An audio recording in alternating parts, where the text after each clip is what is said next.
जय हिंद guys, I hope you all are doing well. मैं काजल शर्मा, स्वागत है आपका क्लासेस कैंपस पर, जहां मैं लेकर आती हूं आपके लिए डेली करंट अफेयर्स का पोस्टमार्टम। तो गाइस, आज डेट हो चुके हैं 1 सितंबर 2020। तो चलिए शुरू करते हैं आज का सेशन एक मोटिवेशन कोट के साथ, जो है never stop trying, never stop believing, never give up, your day will come. Yes guys, आपको कभी भी अपनी मेहनत से पीछे नहीं हटना है, यानी कि नेवर स्टॉप ट्राइंग। आपको कभी भी कोशिश करना नहीं छोड़ना, यानी कि हमेशा कोशिश करते रखना है, अपनी कोशिशों को बरकरार रखना है जब तक आपको सफलता नहीं मिल जाती। और गाइज, नेवर स्टॉप बिलीविंग, आपको हमेशा अपनी ऊपर यकीन रखना है कि हाँ, आप एक दिन ज़रूर जीतेंगे। और आपको अपने जो ट्रस्ट है खुद पर, जो आपका ट्रस्ट है, बिलीव है, उसको कभी भी कम नहीं करना है। और गाइज, नेवर गिव अप, आपको कभी भी कोई भी काम अधूरा नहीं छोड़ना है, बीच में नहीं छोड़ना है। तो इसलिए गाइज, नेवर गिव अप, इस दैट इज़ हाउ गाइज, इस तरीके से आपका जो दिन है, जो आपकी सफलता वाला दिन है, वो एक दिन आपकी लाइफ में ज़रूर आएगा। तो गाइज, इसी मोटिवेशन कोट के साथ आइए बढ़ते हैं आज के सेशन की तरफ। और अगर आपका चैनल पर नए है तो चैनल को कीजिए subscribe and hit the bell icon. तो गाइज, आज का पहला ही क्वेश्चन है जो काफ़ी दुखद है, जो है हाल ही में भारत के पूर्व राष्ट्रपति का निधन हो गया है। निम्न में से वह कौन से राष्ट्रपति हैं? तो गाइज, वह हैं गाइज प्रणब मुखर्जी, जिनका हाल ही में निधन हो गया है, यानी कि कल के ही दिन उनका निधन हो गया है। तो गाइज, पूर्व राष्ट्रपति हैं जो कौन है? प्रणब मुखर्जी, इनका निधन हो गया है। तो गाइज, कौन से नंबर के राष्ट्रपति थे? तो गाइज, 13वें नंबर के यह राष्ट्रपति थे, प्रेसिडेंट थे। और कब से कब तक इनका कार्यकाल था? तो 2012 से 2017 तक इनका कार्यकाल था, यानी कि फॉर्मर जो कि कोविंद जी से पहले हमारे राष्ट्रपति थे वही थे, यानी कोविंद जी, जो कोविंद हैं वो कौन से हैं? अब हमारे कौन से नंबर के राष्ट्रपति हैं? वो 14th नंबर के राष्ट्रपति हैं हमारे देश के। तो गाइज, जो प्रणब मुखर्जी हैं 13वें नंबर के थे, 2012 से 2017 तक इनका कार्यकाल था। और गाइज, ये क्या थे? ये क्या थे? भारत रत्न थे। भारत रत्न का अवार्ड ने दिया गया था 2019 में ही। 2019 में इन्हें क्या दिया गया था? भारत रत्न अवार्ड से इनको सम्मानित किया गया था। तो गाइज, आपको याद रखना है। और भारत रत्न अवार्ड के साथ साथ इन्हें और क्या मिला था? पद्म विभूषण अवार्ड इनको प्राप्त था। पद्म विभूषण जो अवार्ड था इनको प्राप्त था। तो गाइज, जो कि भारत रत्न से जो सेकंड नंबर का होता है पद्म विभूषण अवार्ड जो होता है, वो इनको प्राप्त था। और इसी के साथ ये कितने साल के थे? 84th की एज में क्या हुआ था? इनका देहांत हो गया है कल। तो 84 एज के थे और इनका देहांत हो गया है। और गाइस, अब जान लेते हैं इनकी बुक्स के बारे में। इनकी बुक्स कौन कौन सी हैं इनकी, क्योंकि अब इम्पोर्टेंट हो जाती हैं, वो पेपर में आ सकती हैं। तो गाइस, इनकी बुक्स हैं द कोइलिएशन ईयर्स इनकी बुक है, द कोइलिएशन ईयर्स। और द ड्रामेटिक डिकेड है इनकी बुक का नाम। द ड्रामेटिक डिकेड इनकी बुक का नाम है। और गाइस, इस ड्रामेटिक डिकेड यानी कि एक ड्रामेटिक जो दशक है, उसमें किस बारे में बताया गया है कि गाइस, जो इंदिरा गांधी के समय में 70वीं दशक में 1970 के दशक में क्या हुआ था? जो काफ़ी ड्रामा हुआ था देश में, यानी कि इमरजेंसी लगाई गई थी, काफ़ी दंगे हुए थे और ब्लू स्टार ऑपरेशन चलाया गया था। तो गाइज, उसके बारे में प्रणब मुखर्जी ने अपनी इस बुक में द ड्रामेटिक डिकेड में बताया है। और गाइज, तो इम्पोर्टेंट हो जाती है ये बुक। सो और क्या है? द टर्ब्यूलेंट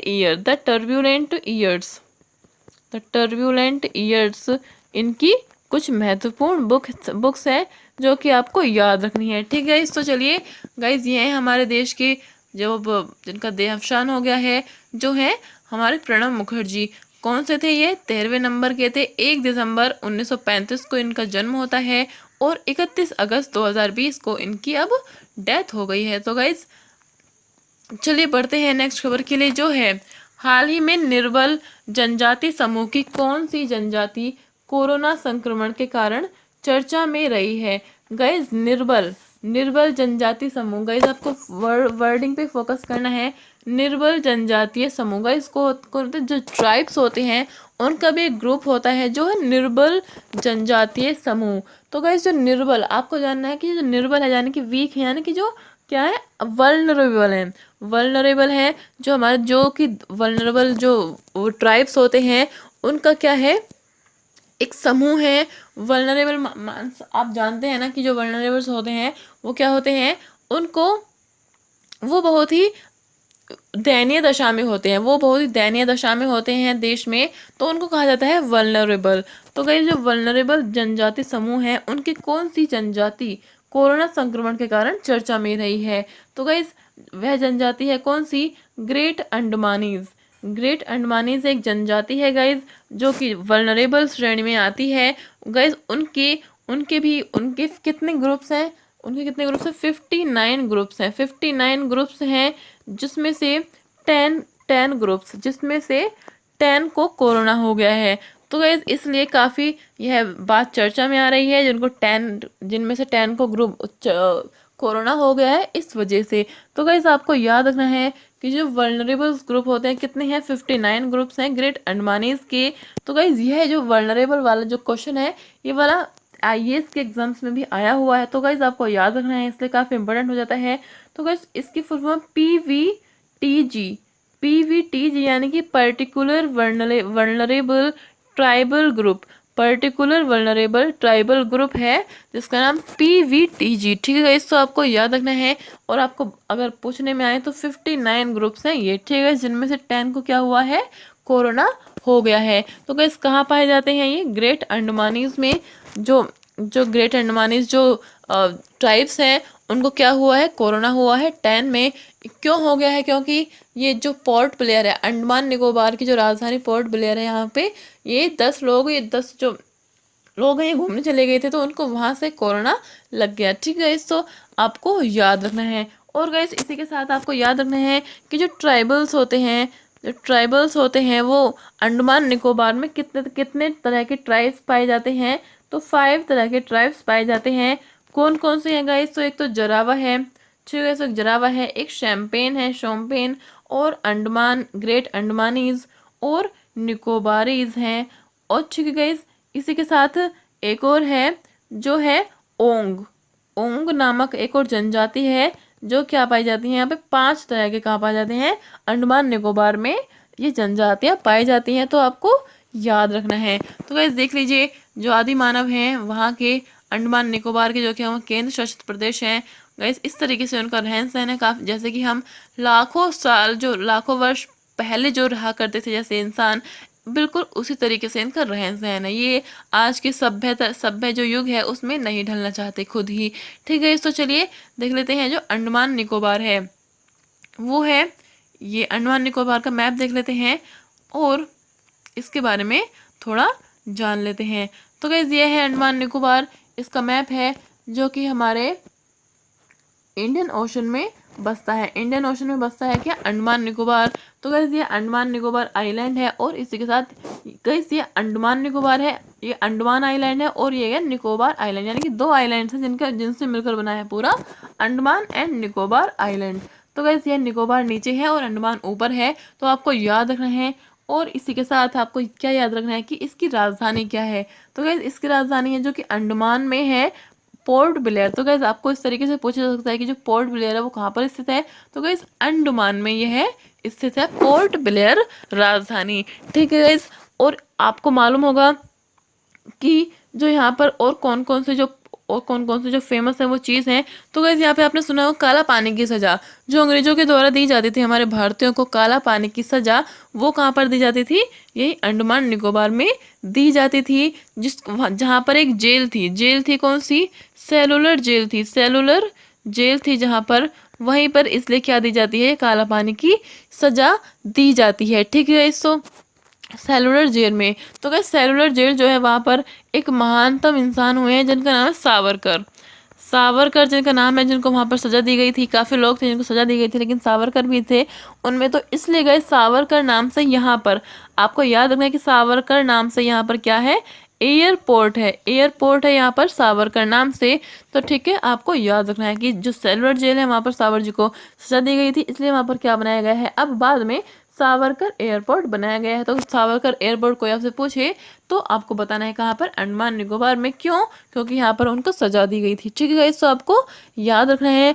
और गाइस इसी के साथ आपको याद रखना है कि यहाँ पर अंडमान निकोबार में क्या है, south Patan national park. South Patan national park है यहाँ पर, कहाँ पर, अंडमान निकोबार में, जो कि देश का सबसे छोटा नेशनल पार्क है।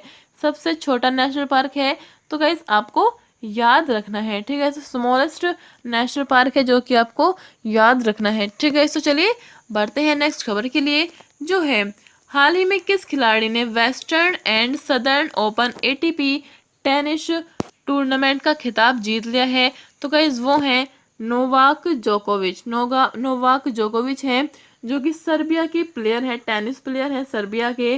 तो गाइस ये नंबर 1 टेनिस प्लेयर हैं, किसके, टेनिस के, जो कि सर्बिया के हैं। इनको क्या हुआ है कि western and southern open ATP इन्होंने खिताब जीत लिया है, टेनिस टूर्नामेंट का खिताब जीत लिया है, western and southern OTP southern ATP का। तो गैस जो मैंने आपको कल ही न्यूज़ कवर की थी, जो जिसमें नाओमी ओसाका जो थी उन्होंने विड्रॉ कर लिया था, यानी कि वो हट गई थी, क्योंकि ब्लैक लाइव्स मैटर जो कैंपेन चल रहा था उसकी वजह से। तो नाओमी ओसाका की वजह से ये western and southern OTP open जो एटीपी था, यह जो गेम था यह चर्चा में था। तो गाइस अब उसी गेम में कौन जीते हैं, नोवाक जोकोविच जी जीते हैं। तो गाइस आपको याद रखना है। तो गाइस ये है नोवाक जोकोविच, जो कि आपको याद रखनी है।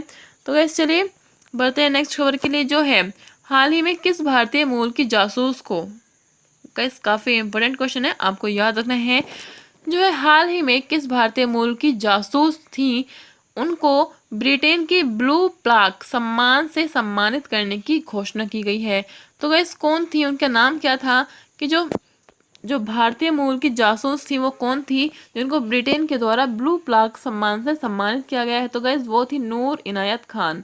नूर इनायत खान थी, जो एक जासूस थी भारत की, भारतीय मूल, उनका मतलब जो भारतीय मूल की थी वो भारतीय मूल की, यानी कि उनका जन्म यही नहीं, यहाँ नहीं हुआ था, लेकिन भारतीय मूल उनके, यानी कि उनके वंशज जो थे वो यहीं के थे। और वंशज जान के आपको काफ़ी अच्छा लगेगा, जो टीपू सुल्तान थे, टीपू सुल्तान की वो वंशज थी, जो कि आपको याद रखना है, टीपू सुल्तान की वो वंशज थी। ठीक है, सो उनको क्या दिया गया है, नूर इनायत खान को क्या दिया है, ब्रिटेन के ब्लू प्लाक से सम्मानित किया गया है। जो क्या है गाइस, ब्लू प्लाक एक एक क्या है, ब्लू प्लाक देखिए, ये है एक ब्लू प्लाक टैग, जो कि किसी भी जो महानतम हस्तियां होती हैं उनके रेजिडेंट पर, उनके घरों के सामने, उनके घरों पर यह लगा दिया जाता है, एक ब्लू कलर का टैग लगा दिया जाता है, जिसके बारे में बताया जाता है कि ये यहाँ पर कौन रहता था, और जो उसकी क्या पोस्ट थी, उसको क्या नाम, किस नाम से जाना जाता था, कब से कब तक यह यहाँ पर रहा था।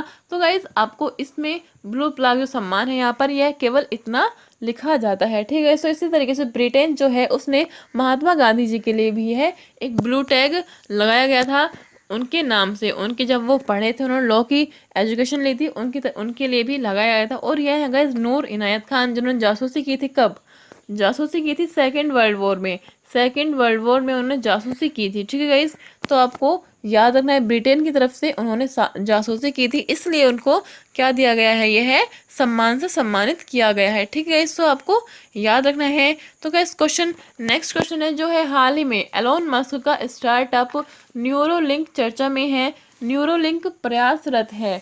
तो गाइस जो एलोन मस्क हैं, आपको मालूम होगा, जिनकी कंपनी है क्या, जिनकी कंपनी है स्पेस एक्स, जिनकी कंपनी है space x guys, space x जिनकी कंपनी है, जिस आपको मालूम होगा, जिसने एक रॉकेट बनाया था फाल्कन 9 से, जो कहाँ पर गया था, स्पेस में गया था, स्पेस में ट्रेवल की थी फाल्कन 9 ने, पहला प्राइवेट रॉकेट था वो, जिसने स्पेस में उड़ान भरी थी। और गाइस जिसके साथ कैप्सूल बनाया गया था ड्रैगन नाम से, जिसने उन जो विजिटर्स थे उनको वापस लाया गया था, जिसमें ड्रैगन में।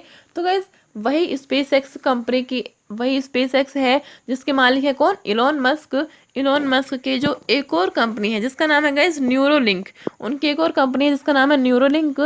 ठीक गाइस, तो उसमें क्या था, इस कंपनी ने न्यूरोलिंक ने क्या बनाया है, एक कंप्यूटर चिप बनाई है, एक कंप्यूटर चिप बनाई है, जो जीव के मस्तिष्क में इम्प्लांट कर दी जाएगी।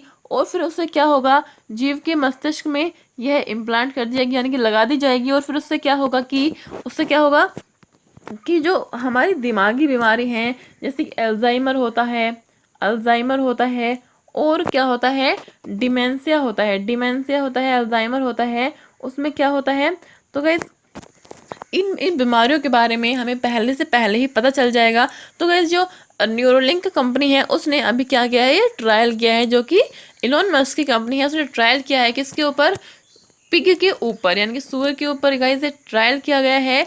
यह पिग के ऊपर ट्रायल किया गया है, जो कि जिस वजह से ये न्यूज़ में है, काफ़ी इंटरेस्टिंग न्यूज़ है जो कि आपको याद रखनी है, ठीक है। सो दिमागी बीमारी को बताई गई है चिप, इसलिए यह क्या की गई है, बनाई गई है। और गैस इसी के साथ एक और इंटरेस्टिंग चीज़ है गैस, ये तो है हमारे इलॉन मस्क, और इसी के साथ आप देख लीजिए कि ये जो चिप है ये इस तरीके से तारों के माध्यम से ये कान के पास लाई जाएगी। और इसमें क्या होगा कि इसमें आप इस चिप से जो कि आपके अंदर फिट कर दी जाएगी, यानी कि बाद में अभी नहीं, क्योंकि अभी तो इसका ट्रायल फेज चल रहा है। तो गाइस इसमें क्या होगा कि इस चिप के द्वारा हम फिर बाद में सॉन्ग सुन सकते हैं, या म्यूज़िक भी कनेक्ट किया जा सकता है, यानी कि हमारे स्मार्टफोन से ही इसमें म्यूज़िक कनेक्ट किया जा सकता है।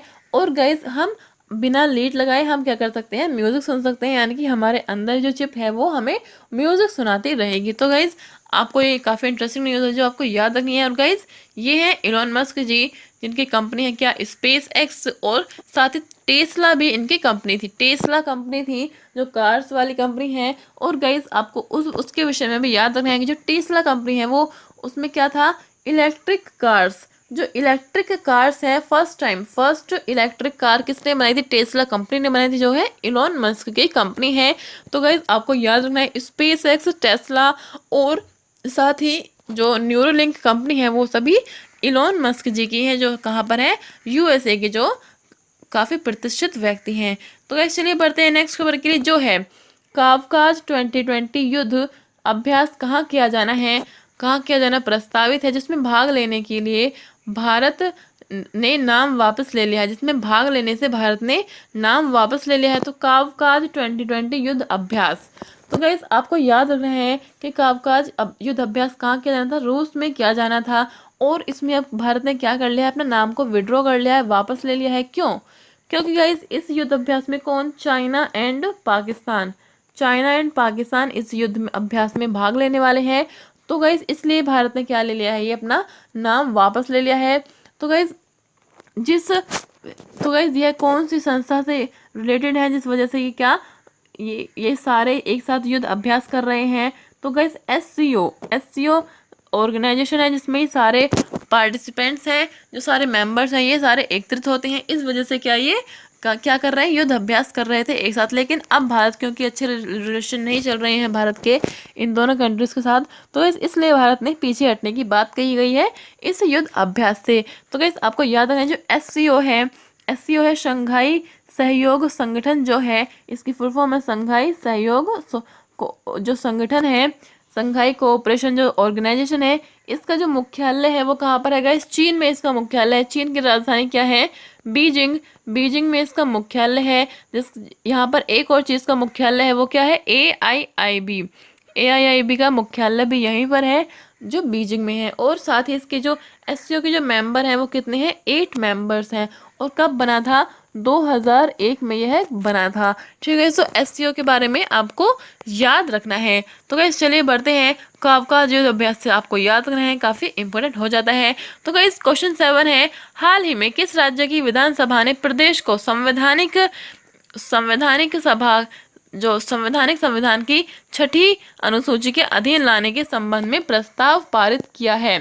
तो गाइस कौन सा वह राज्य है, उसकी विधानसभा ने क्या किया गया है, उस राज्य को संविधान की 6ठी अनुसूची के अधीन लाने की संबंध में प्रस्ताव पारित किया है। तो गाइस कौन सा है वह है अरुणाचल प्रदेश, जो कि नदर्न ईस्टर्न क्या है, हमारे वो स्टेट्स है, उसमें लाने की बात की गई है। तो गाइस 6ठी अनुसूची के बारे में जान लेते हैं। गाइस इसमें 4 स्टेट्स आते हैं, 6ठी अनुसूची में 4 स्टेट्स आते हैं, जो हम किस नाम से याद रखते हैं, ATMM। ATMM के नाम से हम इसको याद रखने हैं। तो कौन कौन से हैं वो 4 स्टेट्स? तो गाइस असम, त्रिपुरा, मिजोरम और मेघालय। असम, त्रिपुरा, मिजोरम और मेघालय है वो कौन से 4 स्टेट्स हैं। तो गाइस उन्हीं 4 स्टेट्स में अब किसको लाने की बात की गई है? ये अरुणाचल प्रदेश को लाने की बात की गई है, जो आपको याद रखनी है। तो गाइस इन 4 स्टेट से क्यों क्यों स्पेशल है, इनको छठी अनुसूची में अलग से क्यों रखा गया है? क्योंकि गाइस इनका जो प्रशासन है यहाँ पर, क्योंकि गाइस काफ़ी जनजातियाँ पाई जाती हैं। जो असम, मिजोरम और मेघालय और त्रिपुरा वाले क्षेत्र हैं, इनमें काफ़ी ट्राइबल्स पाए जाते हैं। तो गाइस वहाँ की एडमिनिस्ट्रेशन को, प्रशासन को चलाने के लिए यह एक अलग से कानून बनाया गया था, अलग से अनुसूची बनाई गई थी। तो गाइस इसलिए आपको याद रखना है कि अरुणाचल प्रदेश है उसने भी इसी अनुसूची में शामिल होने की बात की गई है। तो गाइस इसलिए आपको याद रखना है कि, और जो जो अरुणाचल प्रदेश है इसलिए आपको याद रखना है। और गाइस आपको याद रखना है कि जो 6 अनुसूची है, छठी अनुसूची जो है वो एक समिति के द्वारा जोड़ी गई थी 1949 में। 1949 में ये एक और समिति के द्वारा जोड़ी गई थी, जिसका नाम था बारदोलाई समिति थी 1949 में, जिसके द्वारा इसको जोड़ा गया था। बारदोलाई समिति की सिफारिश पर इस जो ATMM जो अनुसूची है ATMM वाली, उसको जोड़ा गया था। तो गाइस आपको याद रखना है। तो गाइस चलिए बढ़ते हैं नेक्स्ट खबर के लिए, जो है हाल ही में तेलुगु भाषा दिवस मनाया गया है। यह प्रतिवर्ष मनाया जाता है। तेलुगु भाषा दिवस गाइस, तेलुगु भाषा दिवस मनाया गया है, जो कि प्रतिवर्ष मनाया जाता है 29 अगस्त को। यह प्रतिवर्ष बनाया जाता है। क्यों बनाया जाता है गाइस? क्यों बनाया जाता है? क्योंकि वेंकट राम मूर्ति के जन्म दिवस पर, वेंकट राम मूर्ति के जन्म दिवस पर यह बनाया जाता है। क्या? तेलुगु भाषा दिवस। तो गाइस वेंकट राम मूर्ति ने क्या किया था, इस वजह से यह बनाया जाता है, क्योंकि उन्होंने जो तेलुगु भाषा है उसको आम बोलचाल की भाषा बनाया था। उन्होंने तेलुगु जो ये वेंकट राम मूर्ति थे, उन्होंने तेलुगु भाषा को क्या बनाया गया था? आम बोलचाल की भाषा बनाया था। इसलिए इनके बर्थडे पर क्या बनाया जाता है? तेलुगु भाषा दिवस मनाया जाता है। ठीक है गाइस, तो आपको याद रखना है जो तेलुगु भाषा है वो कौन कौन से स्टेट्स में बोली जाती है। तो गाइस अरुणाचल, जो आंध्र प्रदेश और तेलंगाना, आंध्र प्रदेश और तेलंगाना की यह राजकीय भाषा है, स्टेट लैंग्वेज है, जो कि आपको याद रखनी है। ठीक है गाइस, तो चलिए बढ़ते हैं नेक्स्ट खबर के लिए, और यह है राम मूर्ति। ठीक है, इस वेंकट राम मूर्ति हैं, जिनके बर्थडे पर क्या बनाया जाता है? तेलुगु दिवस मनाया जाता है 29 अगस्त को। और 29 अगस्त को क्या बनाया जाता है? एक और जो डे है वो कौन है? खेल दिवस। एक और जो डे है वो बनाया जाता है 29 अगस्त को। तो नेक्स्ट क्वेश्चन है, जो है हाल ही में किस औद्योगिक समूह ने फ्यूचर समूह के खुदरा और थोक कारोबार के अधिग्रहण की घोषणा की है? तो गाइस जो यह औद्योगिक समूह है कौन सा? फ्यूचर औद्योगिक समूह है कौन सा? रिलायंस समूह, जिसने क्या है? फ्यूचर समूह को क्या किया है? अधिग्रहण करने की घोषणा की है। रिलायंस समूह ने फ्यूचर समूह को, यानी कि जो रिलायंस इंडस्ट्री है उसने फ्यूचर समूह को, फ्यूचर ग्रुप को क्या ले लिया है? अपने अधीन करने की घोषणा कर दी गई है। तो गाइस जो कॉस्ट है, ये जो फ्यूचर समूह कितनी रुपए में ले लिया है इसने? तो 24,713 करोड़ रुपीस में, 24,713 करोड़ रुपीस में क्या ले लिया है? ये रिलायंस ग्रुप ने फ्यूचर ग्रुप्स को खरीद लिया है। तो गाइस आपको याद रखना है। तो गाइस इसकी जो फ्यूचर ग्रुप है उसका एक बिग बाजार लगता है, बिग बाजार नाम से एक उसका बाजार लगता है, जो कि फ्यूचर ग्रुप का ही है। तो गाइस आपको याद रखना है। तो गाइस चलिए बढ़ते हैं नेक्स्ट खबर के लिए, जो है हाल ही में आसियान भारत आर्थिक मंत्रियों की 17वीं परामर्श बैठक संपन्न हुई है। इस बैठक की अध्यक्षता किन 2 देशों के आर्थिक मंत्रियों के द्वारा की गई है? तो गाइस जिसका आंसर होने वाला है इंडिया एंड वियतनाम। यानी कि भारत और वियतनाम ने इसकी क्या की गई है? इसकी अध्यक्षता की गई है भारत और वियतनाम के द्वारा। इस बैठक की अध्यक्षता की गई है भारत और वियतनाम के द्वारा। तो गाइस जो आसियान की भारत आर्थिक मंत्रियों की क्या गई है? ये 17वीं परामर्श बैठक है। 17वीं परामर्श बैठक है, जो कि इंडिया में वियतनाम के द्वारा की गई है। तो गाइस इस बैठक में किसने भाग लिया है? पीयूष गोयल जी ने भाग लिया है। पीयूष गोयल जी ने भारत की तरफ से भाग लिया है इस बैठक में। जो कौन है गाइस, वाणिज्य एवं उद्योग मंत्री हैं और साथ ही रेल मंत्री भी हैं। तो पीयूष गोयल वाणिज्य एवं उद्योग मंत्री हैं और साथ ही रेल मंत्री भी हैं, जो कि आपको याद रखना। तो गाइस आइए जान लेते हैं अब आसियान के बारे में। आसियान के बारे में गाइस पहले भी काफ़ी डिस्कशन किया है और दोबारा से इसको कंपेयर करके किसके साथ, एडीबी के साथ कंपेयर करके इसको एडीबी के साथ आइए डिस्कस करते हैं। तो गाइस जो आसियान है वो क्या है, उसका इस्टेब्लिशमेंट कब हुआ था, 1967 में इसका इस्टेब्लिशमेंट हुआ था। और जो एडीबी है, क्यों गाइस एडीबी जो है इससे 1 साल पहले इसका इस्टेब्लिशमेंट हुआ था, इसलिए आपको कंपैरिजन करके पढ़ा रही हूँ। तो गाइस आसियान का जो इस्टेब्लिशमेंट था 1967 में हुआ था।